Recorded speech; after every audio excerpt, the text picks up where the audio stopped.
Yes. That's the title of the sermon. What is normal? Question mark. Is it just a setting on the dryer? I picked that up in Ohio. Had to have it. The lady even gave it to me. I said, "How much do you want?" She said, "You can have it." That's how they are in Ohio. I don't think that ever would that ever happen here in LA? Probably could. It could happen. It could happen. Yeah. Yeah. So, okay. Thanks, Josh.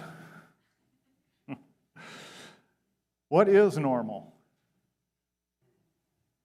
I don't know that that's a question that's asked very often. That's normal.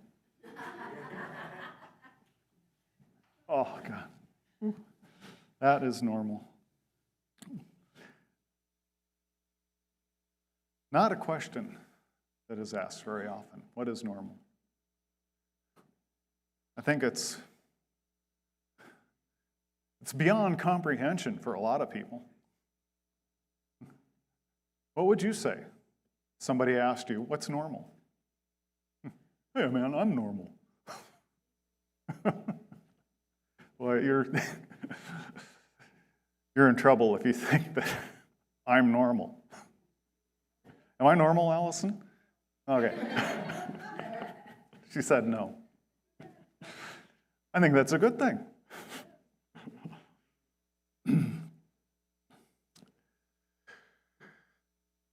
Well, I think it's a little more than a setting on a dryer, and we're going to talk about it. In the beginning and after the fall, there was normal. I'm sorry, in the beginning, and did I say before? After, sorry. In the beginning and before the fall, there was normal. If anybody asks what normal is, that was normal. Never be seen again. The Garden of Eden, the Garden of Eden and relationship with God. That was normal. Those two things. That was pretty much it in a nutshell. Relationship and a place to sleep. There was a perfect order to things. Perfect. God made things perfect. The universe was in perfect order, just as God intended. Perfect. There was no trouble. No trouble in the Garden of Eden. No trouble in the Garden of Eden. It's kind of like,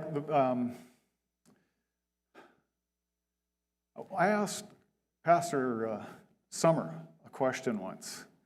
I can't remember what the question was. I wish I could, but it was about someone, and maybe it was like, why did they do this? Or maybe even, why did I do this thing? I think it was, why did they do this? And he said, "Mike," and without saying it, "You idiot," that's a default. That's the way things are. That's the way people are. It's a default. So I never forgot that. That was years ago, a number of years ago. And that word just stuck with me. Default. Default, in a lot of ways, defines normal. How things default. So, I'm not a computer guy, nor a techie or a phone guy, I'd rather take a bigger hammer, find a bigger hammer and fix it that way. That's how I fix tech things.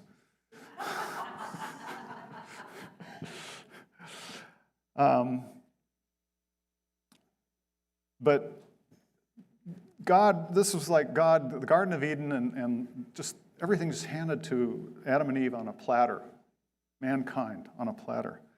And it's like someone going and giving you a computer or a phone and saying, it's all set up perfectly for you. All you need to do is turn it on and watch it run. It'll be fine.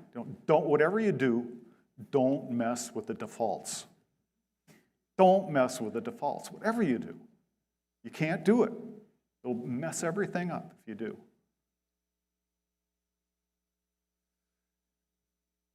If you don't mess with the defaults, it'll take care of all your problems. It'll help you to do all the things you want to do and need to do. You'll be in good shape.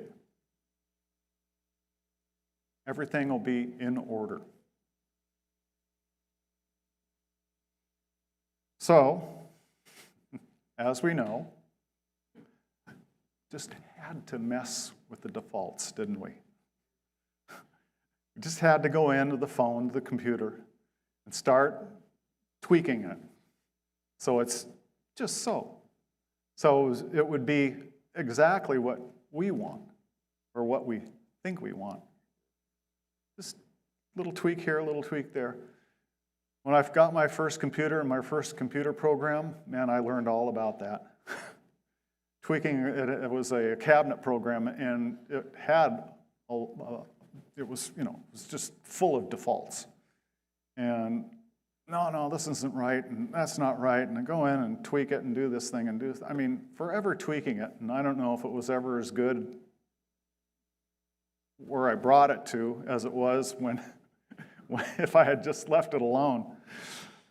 But I didn't even know what the word default was or meant in tech language, and I learned in a big hurry.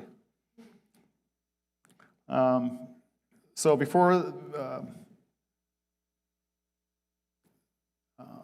after the fall, that created the fall, was tweaking the defaults.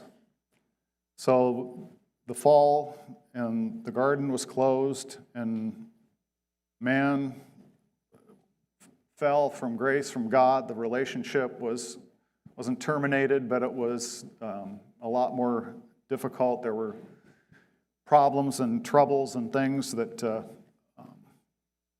man never thought that he would see. God put a curse on the whole thing. And one could say that man cursed himself, really. It wasn't God's fault. I think Josh kind of covered that this morning. It wasn't God's fault. David didn't play by the rules. He changed the default. He went in and got some oxen to pull the Ark of the Covenant. So after the fall, work became toil, and life became toil. Life was hard. As Pastor Rob likes to say, life is hard and then you die. So, like I said, things were cursed. Man brought trouble in the world and upon himself. Before the fall, there was God's perfect order. After the fall, there was man's order. And you don't have to look too far to see man's order. You can see it right here in church. A whole new set of defaults had been installed, and these settings were very much inferior to God's settings.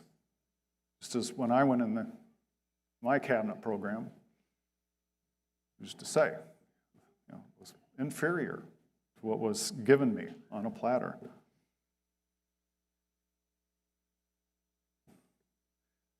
So these were man's settings. They weren't God's settings now, and they were the default. The settings are the default. And they created a whole new normal. A whole new normal. The normal that exists today. Lucky us. Or, to say it another way, the abnormal is the new normal. Trouble is normal. Out of order. Out of God's perfect order is normal.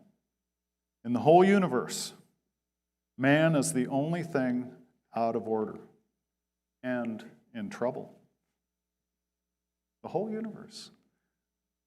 Remember Adam Neal brought this idea And I was really excited because I had that very thought that I just said before he came, and I was really excited when he said it, because whenever somebody brings something to the forefront that you've been thinking, you go, thanks God, you gave me a word, you confirmed it.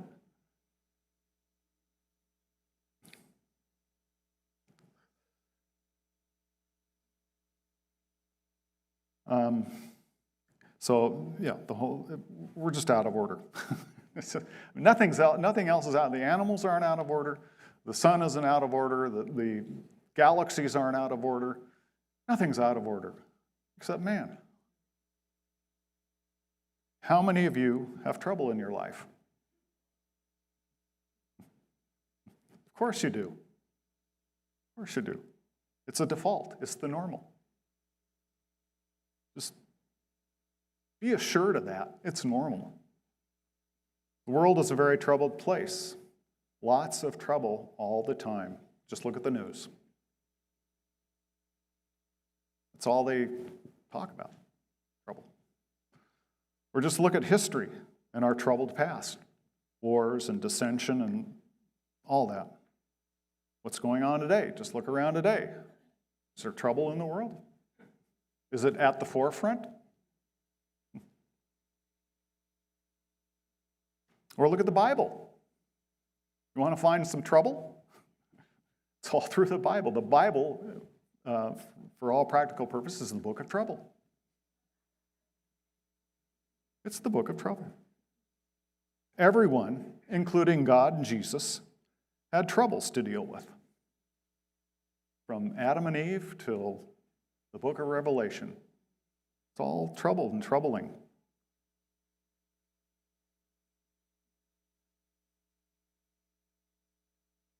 Why do you think you are exempt? Because you're a Christian? Do you think you're exempt? I think a lot of Christians are under the delusion that they're exempt somehow. Sometimes I get that delusion.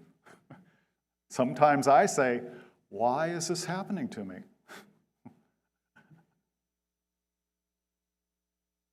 I shouldn't be saying that.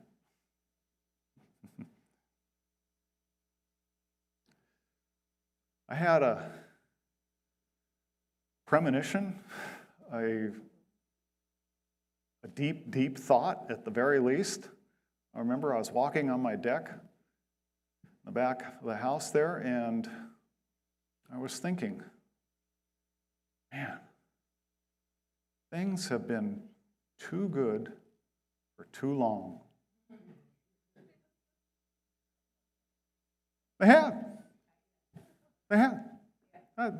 That was like right on. Things have been too good for too long.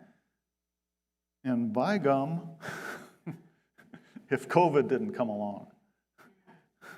And one of the first things I told Allison about COVID, and when it was seen that it was nasty business and trouble, I said, this is a wake-up call. This is a wake-up call. This is trouble. And, the man being man, he managed to make it twice the trouble it should have been, I think. Yeah. Not that I don't take it serious, and not that I don't think there was problems, and not that I don't think people died, but I think that a bigger deal was made out of it than should have been. It could have been handled different. Anyway. So the world is a troubled place.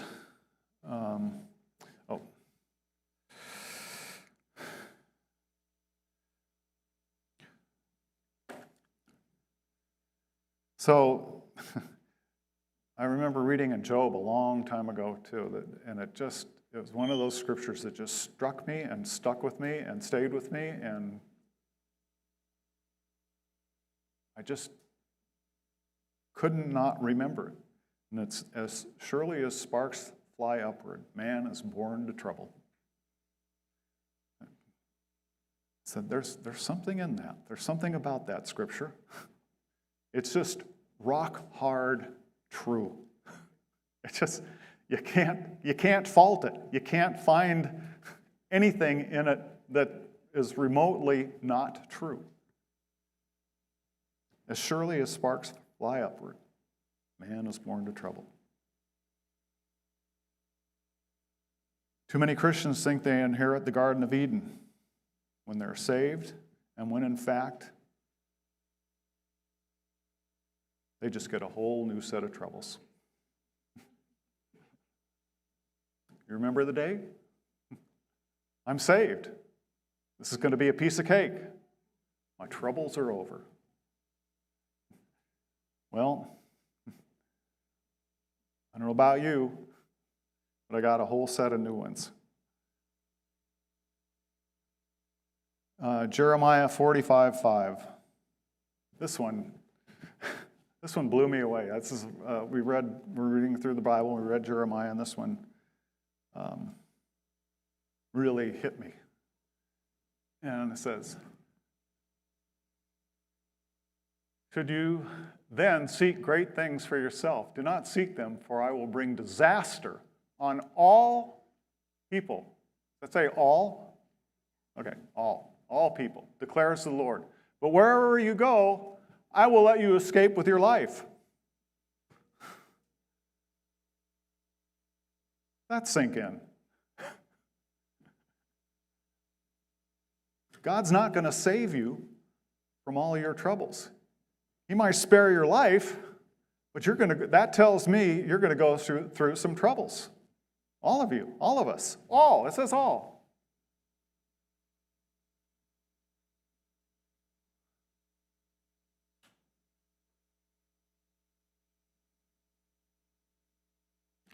Thanks, God. So are you like me? Are you in denial that we should have troubles at all? I think I mentioned that before. I said, gosh, why me, God? Why am I going through this? I thought you liked me.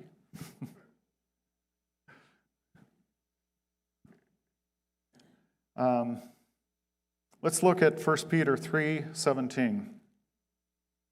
See what God has to say about troubles. For it is better if it is God's will to suffer for doing good than for doing evil. No good deed goes unpunished.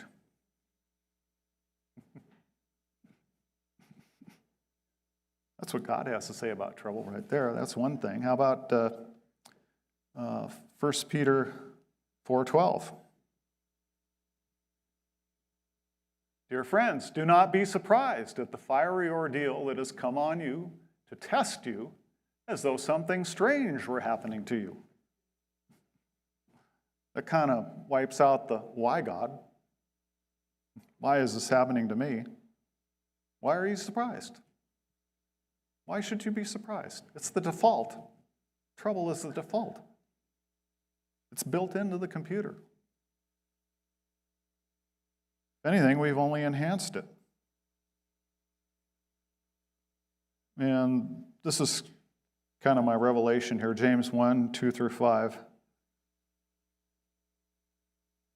This is kind of fun. Consider it pure joy, my brothers and sisters, whenever you face trials of many kinds. How about, consider it pure joy, my brothers and sisters, when you face normal. Normal. When things are just normal. Consider it pure joy when things are just normal. Zippity-doo-dah.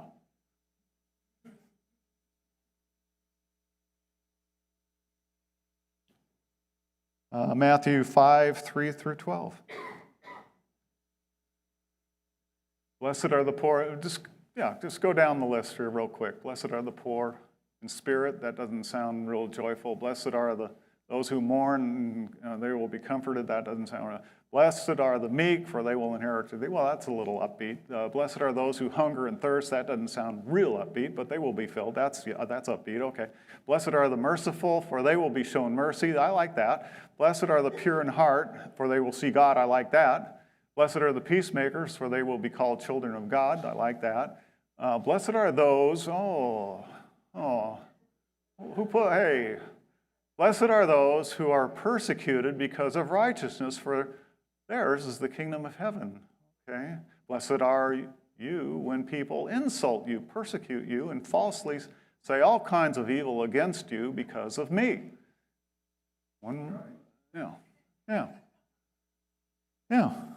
Well, there you go. Surprise, shock, trouble. You're all in for a lot of trouble, whether you like it or not.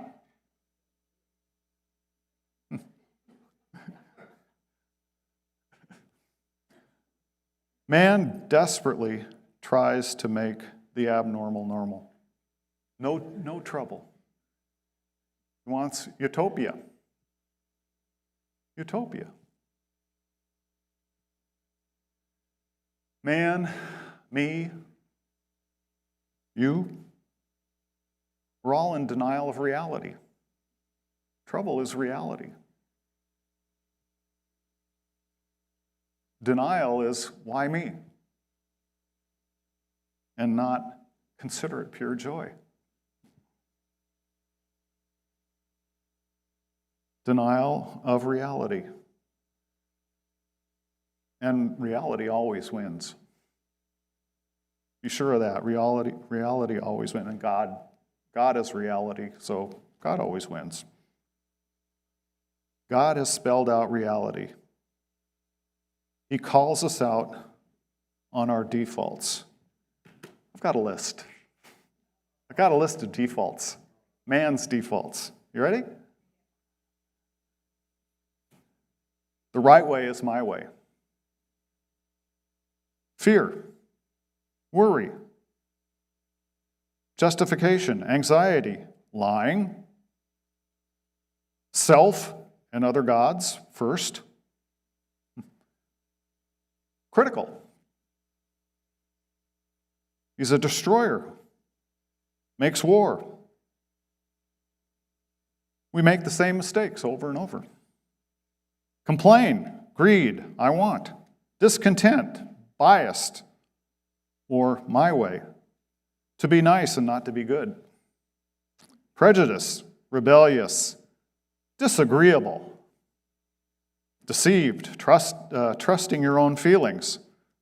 Oh, we offend people. There's pride. We all want to be taken care of. We're lazy, in other words. We're impatient. We're procrastinators. We blame. We're apathetic. Have I got anybody, does anybody identify with anything on this list yet? Oh, greener grass. Greener grass is a good one. That's a default. Finding reality? No, we don't want to find that. Reality is knowing the truth. The more truth you know, the more reality you experience.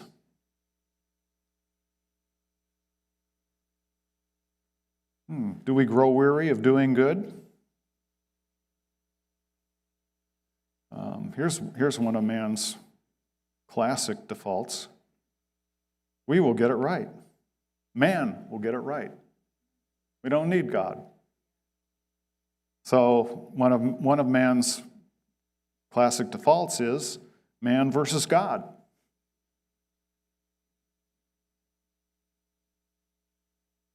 Another one of man's defaults is history repeating itself. Why do we let that happen? It just blows my mind sometimes. That's a whole sermon in itself. Pastor Rob, being a history guy, he can probably take hold of that and chew on it for a while.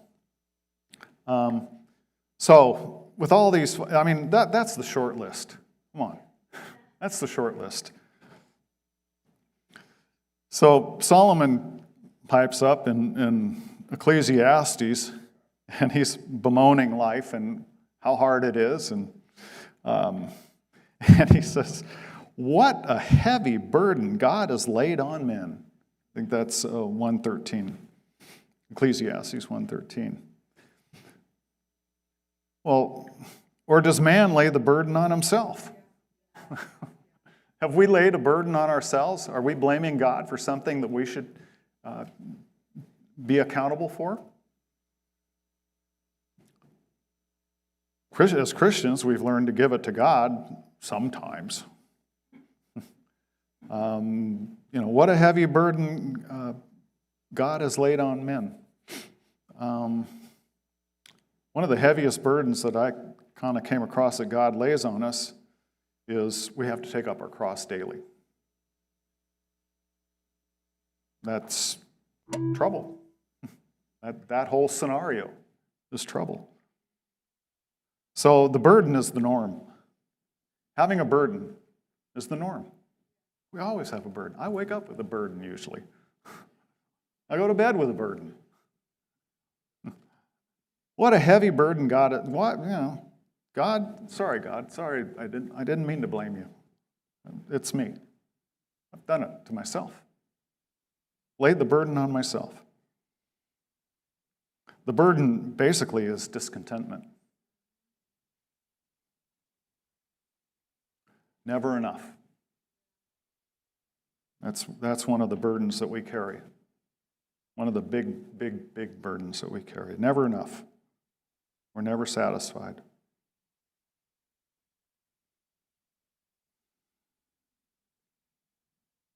Okay. You have to stop making sense to the world.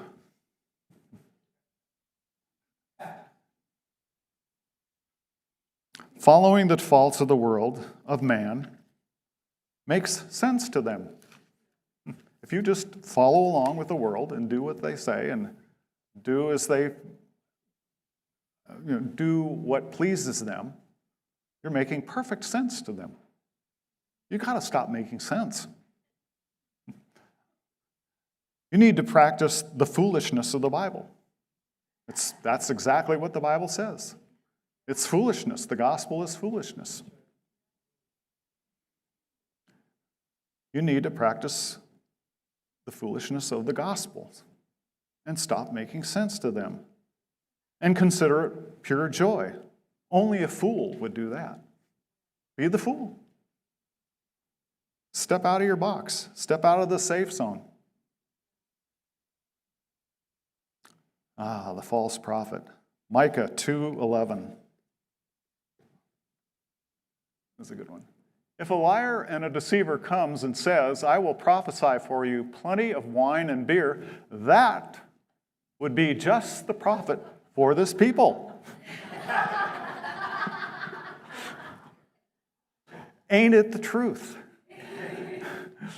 I mean, is that the politician's promise? I mean, change the words a little bit, but you get it. Pastor Rob, we could fill the church. Just promise them that. Is that going to happen Wednesday night?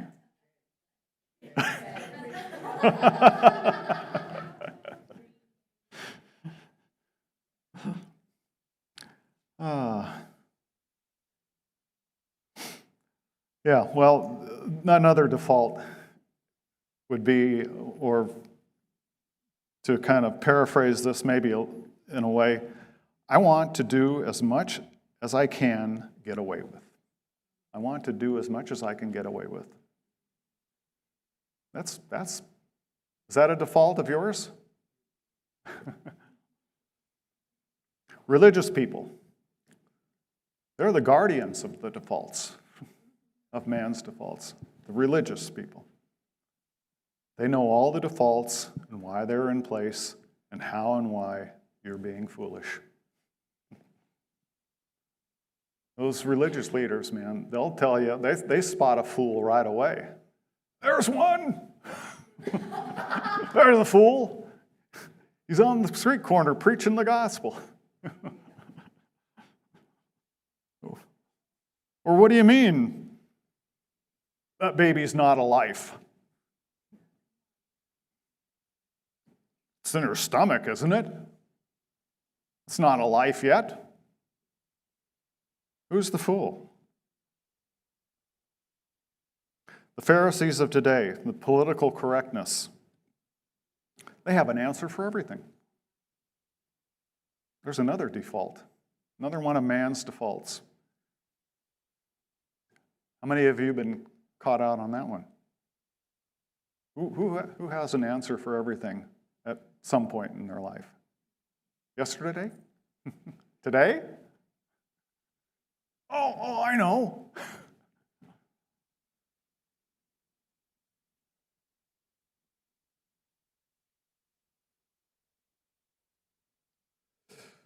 Man's defaults are the religion of the world, and these defaults can change any time to anything. Ain't that the truth? I remember when men were men and women were women. It ain't so anymore. The default has changed. Just flick a switch. New default.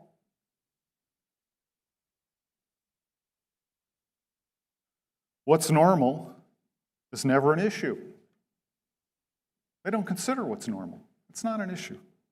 Normal today, not normal tomorrow. I've certainly experienced that in my lifetime. Normal today, not normal tomorrow.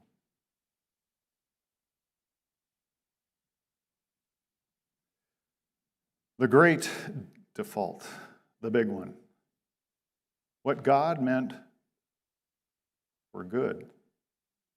You, man, the church, government, and other forces in this world will turn them to bad. Whatever God meant for good, we'll find a way. Find a way to turn it to bad.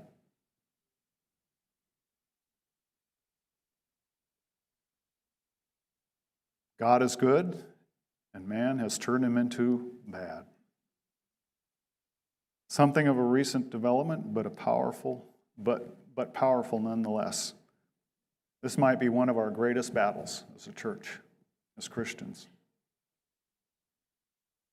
This default needs to be reset, or we are all in for a whole lot of trouble. We're already experiencing that. God's bad. It's just, I think it's kind of a recent development.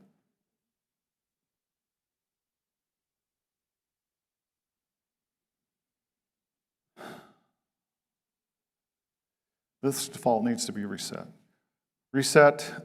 It needs to be reset to the greatest default, the capital THE, greatest capital default, is love God, love your neighbor as yourself. Be normal. That's normal. That's really normal. That's out of control normal. Love God, love your neighbor as yourself. God makes normal so easy, so simple. Man just makes it so impossibly complicated. Why, let's see. Okay, so yeah, be the fool, be normal. Why do we have so much trouble? We invent trouble. Worry. We thrive on it. The news. We create trouble, social media. We stir up trouble, gossip. We never have to go looking for trouble. It's like trying to find gravity. It's normal. It's a default, and it abounds. It's right there. Why do we have so much trouble? Man always has a better idea. This is another one of man's defaults. Man always has another idea. Goes along with what I said earlier.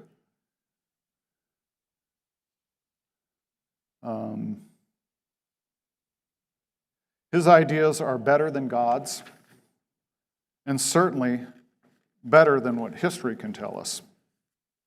History can mess up good ideas, so let's eliminate it. Let's eliminate it. That's what's going on today. And the better idea we had yesterday, well, forget it. I have a better idea today.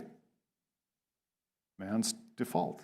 Always a better idea. We forget that the better idea is already in place and has been for 1,000 years, for thousands of years.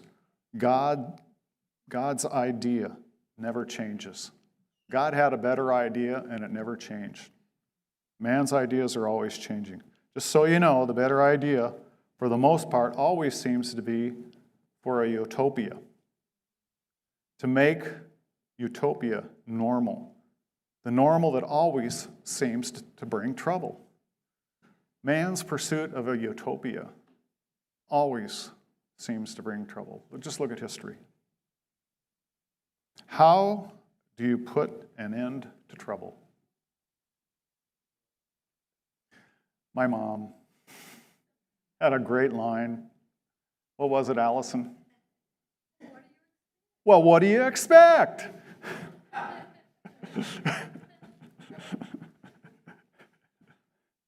Emma would do something really teenage stupid. I call him brain dead at that age.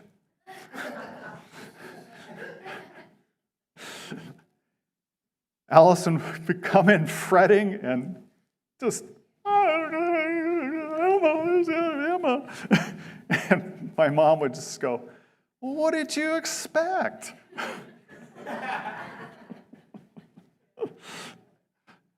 You too, Tex. You're no better.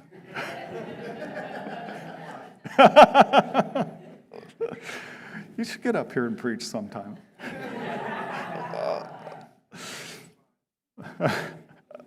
What did you expect? How do you put an end to trouble? Well, what'd you expect? The scripture said it. Don't be surprised. What'd you expect? Count it pure joy. Yeah. Try to live it. Expect it. Live in reality. Reality.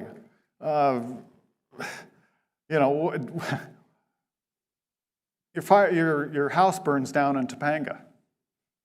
Well, what'd you expect? Really? I mean, once in 20 years, once in 10 years, it's going to happen. Oh, gee, there was an earthquake and my house got damaged. Well, what'd you expect? Trouble. It's, trouble. Just plain and simple. Just like gravity, it's going to happen. I like gravity. Gravity is such a cool illustration. How do you put an end to trouble? Expect people to act on their defaults. The whole list. Build your own list. Oh, they did that one. What do you expect? This one was great. They did this one, this one, this one, this one, and this one. And they did a couple that weren't on the list. What'd you expect? Expect people to act on their defaults. The whole list. Don't be a victim. Don't have that mentality.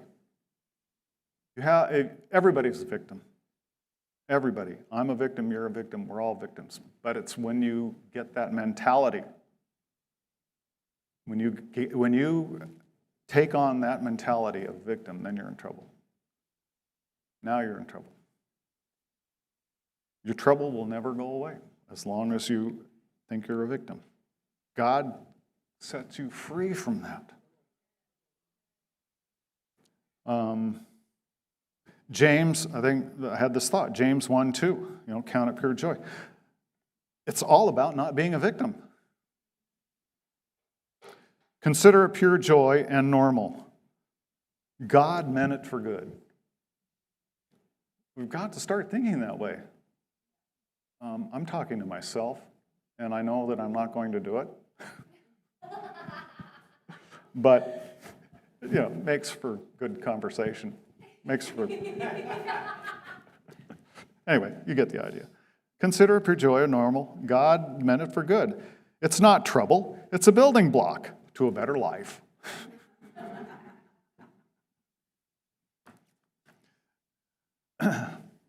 You might say from your troubles, I get to grow, or I get to. That classic line, I get to grow. Without troubles, you and the rest of the world will not grow. Most people still don't grow from their troubles, but that's what they're meant for you to grow. Well, count it pure joy that you get to grow. 1 Peter 3:14. Did I give you that one? But anyway, basically it says, maybe I didn't give it to him. Basically it says, do not fear. Do not fear what they fear. Do not fear what the proverbial they fear. You want an end to trouble? Don't fear. Don't fear what they fear. I mean, if the hordes out there are fearing something, be the fool. You fool, aren't you afraid? No, I'm not. You might be miserable without trouble. You might be miserable without trouble and being normal. You might be miserable just not being normal, is, I guess, what I'm trying to say. Trouble can trouble can make you quit, or it can make you go and grow. Many times, this is a good one. This is like a real Jesus thing. Many times the joy comes in the morning, the joy of the cross and the resurrection, the joy of accomplishment after the fact. Don't despair. The trouble came, wasn't enjoyable, and it was impossible or hard or difficult to count it pure joy. But I think, Jesus, and going to the cross, I don't know that he was counting it pure joy on the way to the cross, but I think he counted it pure joy after the fact.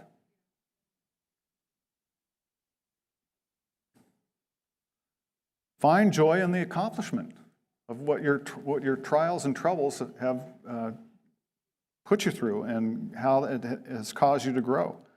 Have faith and hope. It's only with God. That's kind of a cliche, but worth being said. Have faith and keep hope alive. Some have real trouble. Most of us don't. You want to put an end to trouble? This ain't so bad. Consider so-and-so. Find someone, the same vein, find someone who is worse off than you and serve. Put an end to trouble? Serve. Try to get a grip on reality. Utopia isn't going to happen here on earth. You're not going to have a trouble-free life. Find friends who understand. How about the church? Gratitude. The big one. The big G. It's right up there with God. Gratitude fixes everything. Just try it.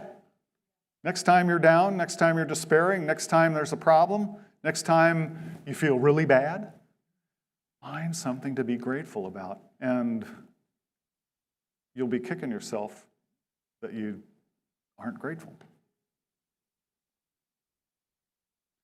There are two kinds of people: those who embrace man's defaults and are constantly disappointed because of their expectations.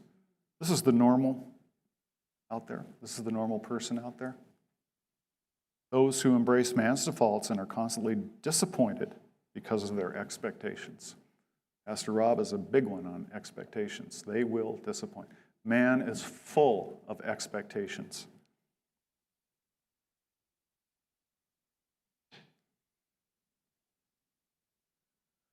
There are two kinds of people. The second person is those who are fools and embrace God's defaults and His normal.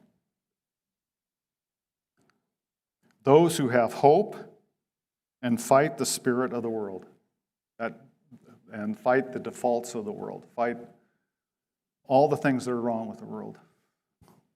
Tough job. There's a lot of trouble involved in that.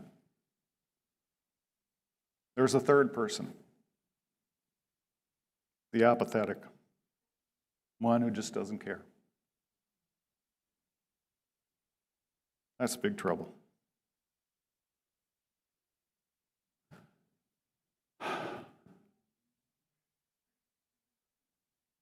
That is a default.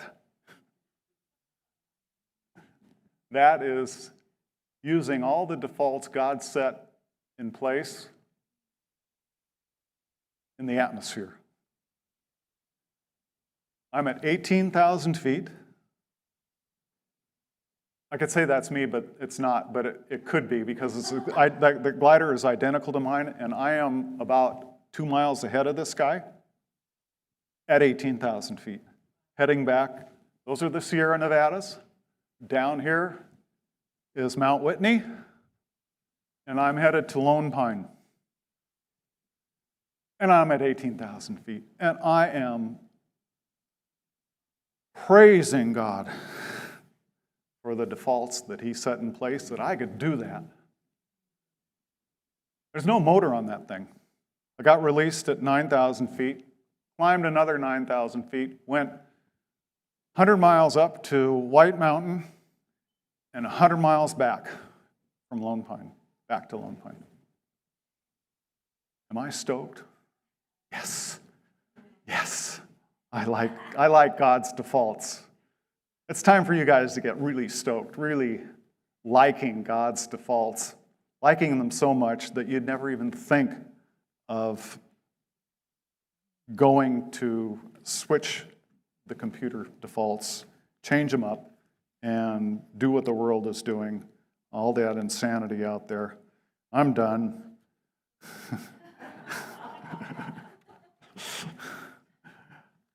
Thanks for listening. I guess I went over a little bit, but